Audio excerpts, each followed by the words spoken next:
রংপুর মহানগরীর জামাল মার্কেট সহ ১২৩ শতক জমি জাল দলিলের মাধ্যমে দখলের অভিযোগ তুলে সংবাদ সম্মেলন করেছে একটি পরিবার। দুপুরে জামাল মার্কেটে আয়োজিত সংবাদ সম্মেলনে তারা এই অভিযোগ করেন। জানান, শিল্পপতি ভিআইপি সাদাত সহ ২০ জনের একটি সিন্ডিকেট জাল দলিল করে জমি দখল করে সেখানে মার্কেট ভবন ও অফিস নির্মাণ করেছে। এই ঘটনায় মামলা করেও প্রতিকার না পাওয়ার অভিযোগ করেন তারা।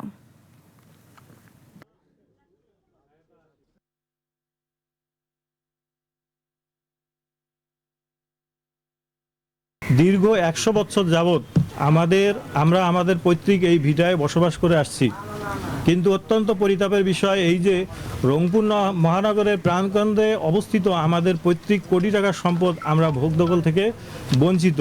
আমরা বর্তমানে যুগ্ম জেলা আদালতের মামলা নং ১১৮/২০২২ চলমান রেখেছি এবং মহামান্য হাইকোর্টে বিষয়টি নিয়ে লড়াই করছি।